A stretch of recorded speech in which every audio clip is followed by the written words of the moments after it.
Hey, good morning, guys. It's Donald and Mary, and we're here to bring you your morning weather, water, and trail chatter report. And so this morning we have a few things we want to talk about, from news to trail etiquette to uh, closures of the shelters, bear activity, and of course what's going on for weather and water here in North Georgia. And so Mary's going to take it away from here, start with the weather and water, and then after we'll move on to the news and other information that we have, or things that we want to talk about. All right. Take it away, Mary. Thank you, Donald. All right, good morning, everybody. Right now in Blairsville, it's 67 degrees, and we have some fog. We're going to have a high of 91 today with a mix of clouds and sunshine. It's going to be hot. And then tonight, 65 degrees with clear skies. Winds will be light and variable today and tonight. Up on Blood Mountain today, 82 for a high, sunny, 5-mile-per-hour winds, and then tonight, 67 degrees, mostly clear. Again, 5-mile-per-hour winds. Water is good on the trail right now. Top off at Hawk Mountain Shelter. Hiking north out of there at 6.2 until your next water source at Justice Creek. I was updated on water on the approach trail between Amicalola Falls and Springer Mountain. That can get a bit dry out there. So right now the water source before the Black Gap shelter is running, and then the shelter source itself is running also. So there's water in those two locations at the moment. We do have some higher temperatures going on right now. Make sure you stay hydrated. And also, if you're walking with your fur friend, they need to have hydration, shelter, rest, and everything else out there, just like we do. Pay some extra attention to their feet. You know, their pads on their paws can blister and tear. So a little reminder for our fur friends out there. Hiker that I picked up last night at Springer Mountain and brought them back to their vehicle told me that they had to back off from a snake on the trail. It was a rattlesnake. They said their friends had just walked past and stirred it up. So as he was getting up in there, he heard the rattle. It was in position, getting ready to give him a snap. So he backed off a bit and avoided a sticky situation. So that's just a reminder to watch out for the bees, the snakes, the spiders, everything else that's going on out there right now. As it is warm weather, they're coming out on rocks and anywhere the sunshine can pass through. So we want to always check before we sit down on logs, rocks, stumps. Reminder, Blood Mountain's been having some rattlesnake activity. Lots of folks are seeing them. Also, Cow Rock, we've got that nest of the copperheads up there, so be careful when you go to sit down up there. Stay away from the rock piles. Now, I'm going to turn it over to Donald. We're going to talk about some other stuff we have going on out here. Awesome. Thank you, friend. All right, let me go ahead and connect this. All right, that way. Very nice. I like that. That's awesome. All right, guys, this is what we have going on. May I take this? Oh, yes. Thank you. There you go. All right. Yeah, can you hold that right there? I sure can. All right, guys. So this morning I wanted to start off with two separate rescues this past weekend at Bridal Veil Falls Neil Telluride. One was a knee injury that took 3 hours for rescue, and the other an ankle injury taking 2 hours. This prompted SARD to remind people to be prepared with proper footwear, clothing, food, and water. You never know how long rescue can take due to weather, location, and other reasons. It's super hot right now, man. We have a heat index warning. I saw in some places along the coastline, a little bit further north of us, 108 degrees yesterday on the heat map. And so that's coming from, I believe, out west, man, and working its way east, correct? I think it is. So that heat is out there, especially. It's already hot out there anyways, man. So definitely people are putting the rescuers' lives at risk also. You can't just dial 0 or press the SOS button every time you get yourself in a jam. I think people are starting to just count on that. I watch on Reels every now and then these cliff jumpers. I don't know why it shows up, but it does. And they'll jump like 140 feet, but into like waterfall pools and stuff. And that's all cool, man. But yesterday I saw one that the kid said it took him 3 days for them to hike into the woods to find this area so he could jump off of a cliff into a waterfall pool. He said it was like 140 40 feet, maybe it was 80 feet or 90 feet. I'm not sure. Either way, if he would have been injured, his little text or whatever, his comment said, you know, we would have to press, there's no walking out of here. We'd need to call a helicopter rescue. And it's like, so you walk 3 miles into the woods to do something super dangerous, and then you expect someone to fly in with a helicopter and just save you like Superman. And so that type of thinking, I don't quite, I'm not quite grasping onto it. I think that people have become kind of lazy and expect others to rescue them. And in the older days, man, when we went into the forest, man, all the old schoolers at least, and I'm not putting new hikers down. What I'm trying to say is there's a percentage of them that feel like they can just press that button and they're all good. You know, and that shouldn't be the case. When someone enters the forest or backcountry or whatever they're doing, they should go being prepared, like no one's gonna save them. It's just you out there, man.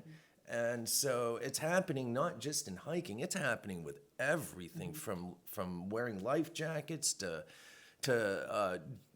jumping off cliffs, man. You know what I mean? It's just everything. And that type of thinking, man, is dangerous. It's dangerous for everyone, and it's selfish. I think it is. That's my opinion. I think that, you know, the ability to be able to push a button and have a rescue is not only dangerous, I think it's making people more reckless. Right, dude. Because it's like you were saying, I'll just push the button.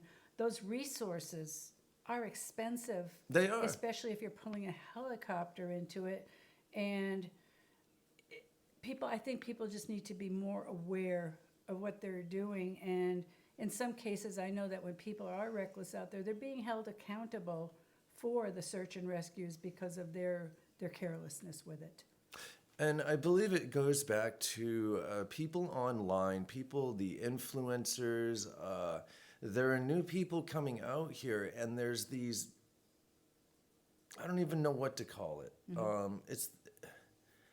Listen, I don't want to put people down, man, but I do want to say that just because a person hiked a couple 100 miles, man, does not make them an expert or experienced. It takes years to start to understand the balance of your own backpack and what you can handle out there. I can't think of the word right now, man, but experience takes time.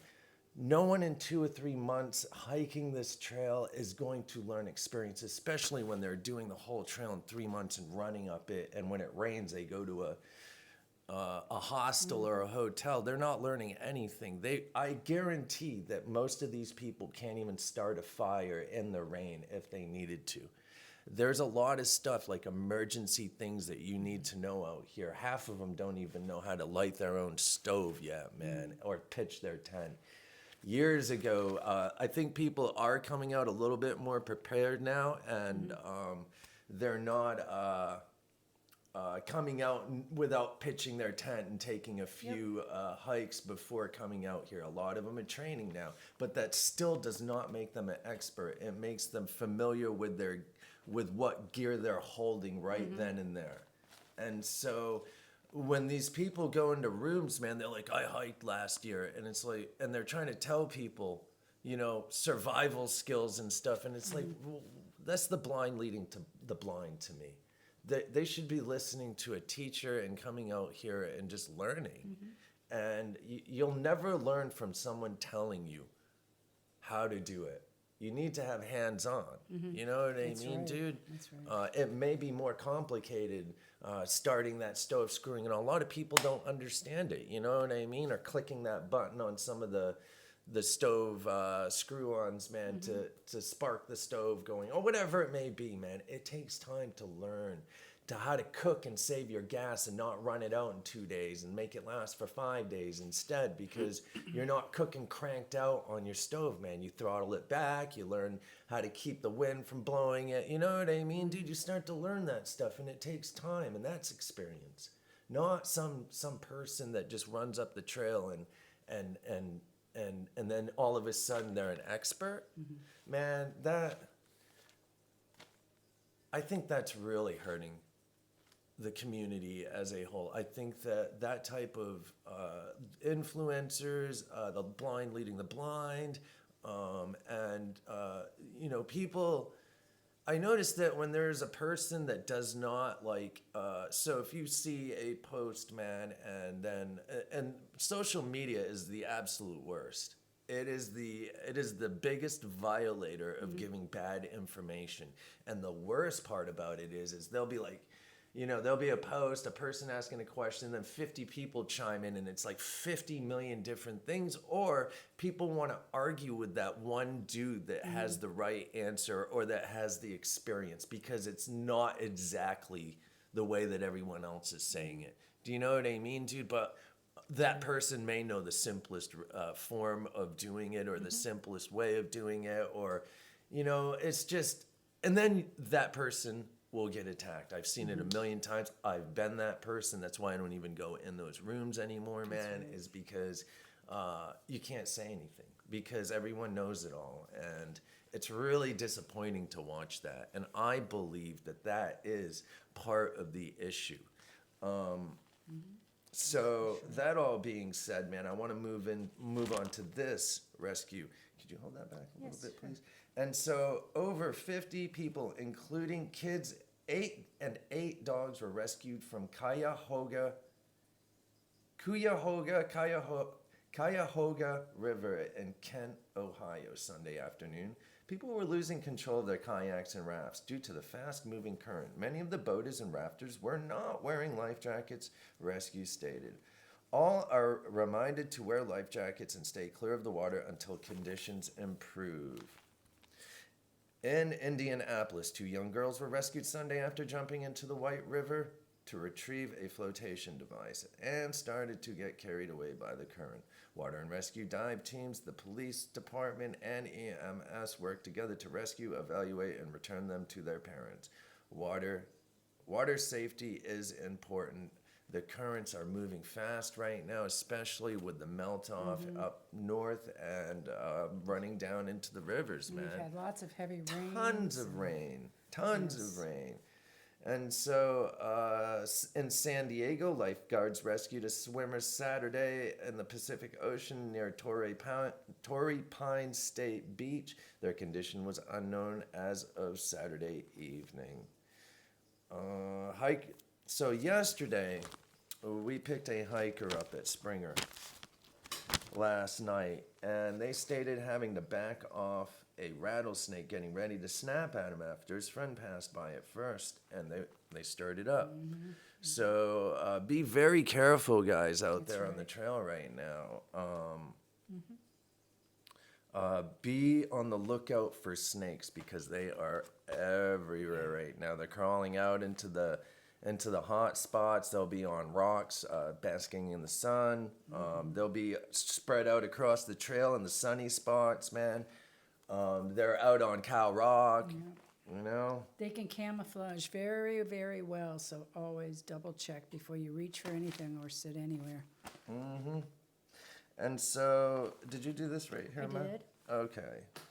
All right, guys. And so I wanted to talk a little bit about the bear activity at Springer Shelter and the closure being ignored by hikers. And that is a fact. I know of 3 hikers that stayed there last night after I told them not to or informed them what was going on, even tried to scare them with bear camera stuff or DNR putting camera. It didn't work. And so they decided they were going to stay there because they are a long-distance hiker and they know what's going on and they'll just scare the bear off, blah, blah, blah, blah, blah, blah, blah. And so that's that, man. People are ignoring the rules and regulations, and that kind of just upsets me, man. The place is closed for bear activity. Right. Person's going to cook food there. Person's going to sleep there. And then that person doing it invites other people to do it because they're like, well, he's doing it or she's doing it. Well, I'm just going to do it. Yeah. Well, now, You know what I mean? A fed bear is a dead bear. Going in there and provoking this bear or having it, teasing it with the odor coming from cooking food, teasing it with people being there, it's going to come in there. And the 2 weeks that they tried to That's right. get this bear away from the shelter is now just ruined. And I know this isn't the first people. I know it isn't. I was also told yesterday that someone left at least a week's worth of provisions in the Black Gap shelter, which is 1 mile from Springer Mountain Shelter, where we're having an issue with bear. And they left Panzer Sixes and a bunch of Cliff Bars and other stuff. It was left right in the shelter. The shelters are not a hiker box, guys. We can't be leaving stuff in the shelters, man. It's just, It's part of the leave no trace, and that is leaving a trace. We are inviting the bears and all other animals to come and say, hey, here's some food. I'm going to hang out here now. And again, like Donna was saying, a fed bear is a dead bear. and so it isn't their fault that people are being irresponsible. No, it's not. And so I wanted to say this also. Yesterday, and this happens more often than it should, I wanted to talk about trail etiquette. Not only, it includes the businesses also out here. And yesterday I received a call from a hiker, and they had an injury, and they were with their kid, and they were not able to hike back to their vehicle, which I guess that's what they were going to do or something. I'm not even sure. That's what they were going to do, because when I had contact with them, that's what they told me they were trying to do. But now the injury caused them to need the ride. And so, Mary, last night we received a call from some hikers that we dropped off at Amica, and they needed to get out. So she passed the phone over to me around 6 o'clock. Before that, actually. Yeah, somewhere around there. We received a text from the hiker with the injury, and we informed them or told them how we operate, told them what we could do, said we could help them out or assist them with the time and date they wanted, which was today. Went through the whole thing. Well, first we explained that to him, and the person wanted to only pay $50 down and then $50 when we get there, because he didn't trust us and this and that, because he didn't know us. And I explained to him that we don't operate that way, and sorry we couldn't make a deal, yada, yada, yada.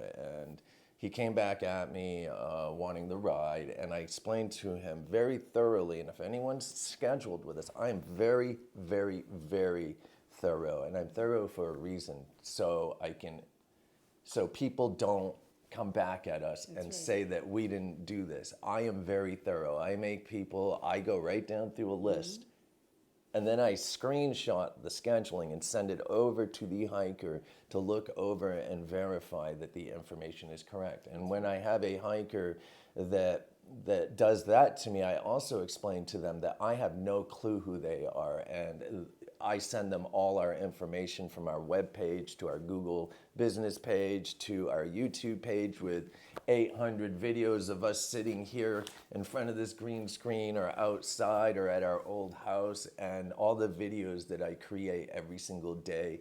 But we've been here for a decade, where through all the books, we used to do the books, the information, we assisted with that. We were field editors for years. We're everywhere. When you call Mountain Crossings, the first name that pops off their mouth is Mary and Donald, and they give them our number. We're on the top of that list. Same with Amicalola down there at the guest center. I'm not saying we're number one down there, but our name gets blasted off there quite often. And so we're very well known out here, and there's no way we're going to escape taking someone's cash. And so when I explain to people, I'm like, hey man, I don't know who you are. My drivers, I have to pay no matter what. If they go there and you're not there, or the rider's not there, I have to still pay that driver no matter what, because that's the right thing to do. It's my word to my drivers. It's my word to be healthy and make sure that they have work at all times. Same with us. But that's my responsibility. And so when someone ditches me, I have to pay that. And I explain that to the rider. And, you know, I send them over my information. So this guy's got all my information, everything, right? I get down through the whole entire thing. This guy is talking to me all the way through. And then when it came to be payment time, he suddenly disappeared. And so I waited 20 minutes and I sent him over a cancellation for non-payment and the scheduling and told him that we would not have a driver there. Another 30 minutes passed and he finally comes back at me saying, oh, well, let me pay you. I want to pay you now and this and that. And I told him no. I said, I'm not going to work with you because I do not trust you now. You've you've disrespected me. You've treated my show, my business like a sideshow circus. And I don't work with people like that. I demand some respect. I don't demand it, but I expect it. It's a mutual agreement between two people, the rider and the driver or the business, to Provide services and payment. Each person gets exchange for what they give. We get paid for what we do. You get a safe, timely ride with respect. And that's what I wanted to say is it's a mutual agreement between two people, and there has to be respect between the people. If you don't have respect and you don't have organization, that ride is going to go bad. And we do not like that, because when a ride goes bad, it's bad for business, it's bad for us, it's bad for the hiker, it's bad for the next person in line that's being picked up, man. There's just so many reasons why it's bad. When we can't pick a person up, if we have a problem with our vehicle, we go out and rent one immediately, and we also call other drivers to take our place. We don't just call the rider and say, oh, our car broke down or we can't make it. We send a driver and we pay that driver to go and pick them up. A whole separate entity. It's our problem if we cannot follow through on our end. I know other drivers out here that will just call and say, I can't pick you up, and just leave them screwed, man, the rider. And sometimes it's that morning of the ride. We have picked up so many people out here that have had issues with other drivers. And so trail etiquette for the hikers does not mean just trail, on trail and, L&T. It falls into the businesses too. We are all part of this trail. I call it the 5 communities. Right. The businesses are part of that community. Without us, you'd be hitchhiking to town. You wouldn't have someone to pick you up at midnight and bring you out of the woods. And so this person decided all the way after I sent a warning to him and a cancellation, he still decided that he was going to ignore me all the way until he realized that he wasn't going to have a ride in the morning. And so I don't know what he was doing on the in-between. He begged me to pick him up, though, and I told him, no, we will not pick you up, brother. We're not going to work with you. And another person at the same area that I'd spoken to earlier in the day that we're picking up in 2 or 3 days, they started to beg me to pick this person up. And I told him, no, I'm not picking them up because they disrespected my business. Mm-hmm. They disrespected me. They didn't care about my time. That scheduling took 2 hours and 2 hours and 10 minutes. That's how much time they took of my time, man. And really, I'm in bed at 7 o'clock at night usually. Last night we were over a little bit, man, but I mean, I'm up at 3 a.m. By the time 7 o'clock rolls around, I'm blah, you know what I mean, man? And so we're tired, we're exhausted, we've been answering the phones all day. Yesterday got real busy later in the day, man. I mean, it was just hammer, phone call. And so we had Jordan running everywhere and Mary's running everywhere and people wanting to go to town and eat and go back up the mountain, then come down the mountain. You know what I mean, man? There's just a lot going on. And this guy's over here playing games with us, treating us like we're a sideshow circus. And so he wasted 2 hours of our time plus.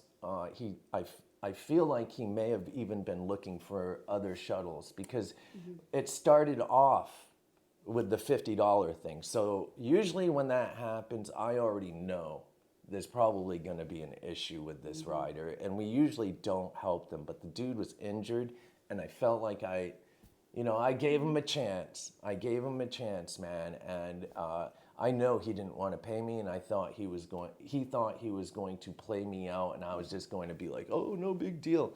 He didn't realize that I don't play that game, and I am very straightforward when it comes to business, and I may be a hippie, I may be loose, I may be all cool and buddy, man, but when it comes to our business, I'm very serious about it. And anyone that's ridden with us knows how serious we are, and we're dedicated to our riders. We are dedicated. We will take care of them when they call, no matter what. I don't care if we're tired, haven't eaten, it doesn't matter. We drop what we're doing and we run, because that is our promise to them. That is our word. That's our motto, man. And so, when I have people treating me like a sideshow circus and disrespecting us and just not caring about our time or anything, man, and thinking that they're gonna play us out, it really upsets me. And it upsets me because I wouldn't do that to someone else. You know what I mean, man? I try to be respectful and make sure that people know what to expect from us. And I want them to know what I expect from them or what we expect from them. Because like I was saying in the beginning of this, it's a mutual agreement between two people to make this ride go smoothly. And without both people being organized or being on the same playing field or on the same level, it's not going to go smooth. There's going to be issues. They're going to show up late. They're going to be at the gap, packing their bag when you get there. And we don't have time to do that. Man, so that's why we're so thorough. We don't want to show up. So we also have car seats and booster seats. And we ask that in when we schedule, do you need a child seat? Because we have pulled up at gaps before and there's been children there and they needed a car seat.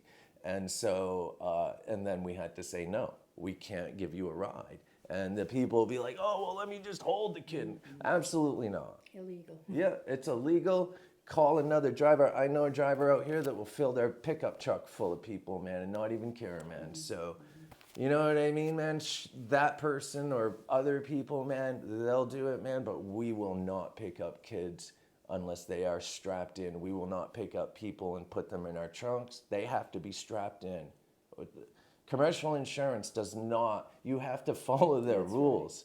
And if someone's saying they're commercially insured, they're not going to load their trucks down and their trunks, man, with people, man, because if they do get in an accident, it's not going to cover it because they didn't follow the rules. They're just loading people in wherever, man. They need to be buckled in and have all their safety, the seat belts on, and if kids are not old enough, they need to be in a booster seat or the car seat, man. That's just the way it goes. That's right. And so I don't want to beat a dead horse, man, but I just want to say that trail etiquette also spills over into the business side also. It's so important to treat the businesses like you would any other business and not treat the shuttle drivers like they're just some sort of fly-by-night. Not all of us have fly-by-night services. Not all of us sit at gaps. I won't even go into a room anymore and drop our name. People will tag me.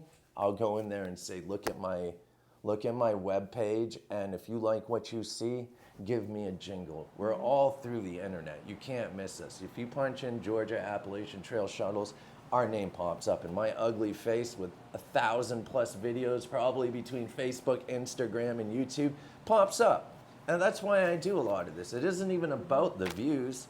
You know what I mean? If someone wants to listen to us, they'll learn something. But if they don't, so be it. But when someone punches into Google search about Appalachian Trails in Georgia, one of my videos is going to pop up. And it's going to happen repeatedly. And it's going to be my ugly mug there talking, man. And people are going to check it out. They're going to find out who we are.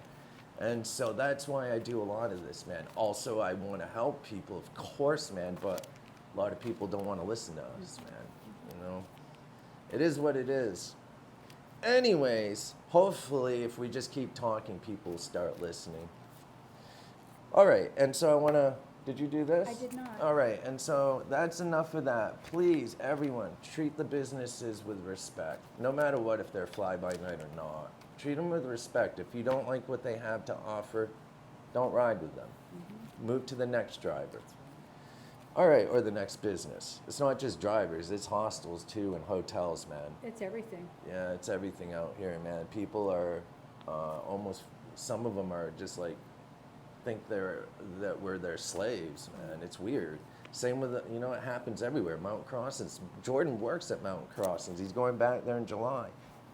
Bill, we hear all the stories, man. We all trade stories, and we feel insulted, man. It's kind of like, it's disappointing to see people act like that, man. You know what I mean, dude? We all love this trail so much, man. And then people come out here and just completely step on everything. Step on all the beauty and everything that we're here for, man, you know, and everything that we want to share with people, the experience, man. And, you know, we give people a little bit of leeway, but there's some that are just completely just demanding, mean, and they insult you, they're condescending, they talk, you know, just talking down the ridge of their nose at you. It's, I think It's mutual respect. It You has to be. Treat others the way you want to be treated, and that, I think, is the most important thing, because when has you to be. respect someone, they respect you back. That's right, man. It has to be that way. It just has to, man. It doesn't have to be that way, but it should be that way, man. If people come here to escape the chaos of the city and of their life, man, they come out here to be free for a minute, man, and they're bringing that trash with them. I expect a little bit of it until they Yeah. shake it off, man, but there's some people that don't shake it off. They're just demanding.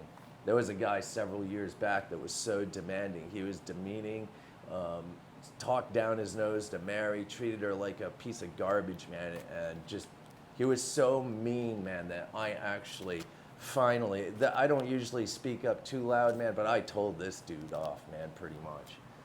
He was bad. And so we actually had to send him a letter, a cease and desist, because he was slandering and causing libel or committing libel, and it was bad. All right, and so let's move on, man. Be kind to the businesses also, man, please, man. We all love you guys, man, so be kind to us, man. Next, I wanted to talk about the closures. We have Springer Shelter that's closed. We have Molly's Ridge, Icewater Springs, Peck's Corner, campsites 49 and 90. We have warnings at Charlie's Benyon and camps 21, 86, and 13. And that's all in the Smokies besides Springer Shelter. We have bear problems all along the trail, guys. So just be aware of it. Hang your bags for now, man. It's really bad out here. Please don't leave food in the shelters, man. That's not a hiker box. You know, pick up, don't throw your banana peels down. Don't throw orange peels. Don't throw your eggshells. Don't dump your food out next to the shelter. You know, your leftover ramen noodles and stuff, man, or the juices. That's all odors, man. Please, guys, be aware of all this. If it doesn't naturally occur out there, you need to take it out with you. Yes, most definitely. That all being said, guys, we're going to end it here, man. I hope everyone has a beautiful day. If anyone needs anything at all, Mary and I are here for you guys. All right, one love, peace.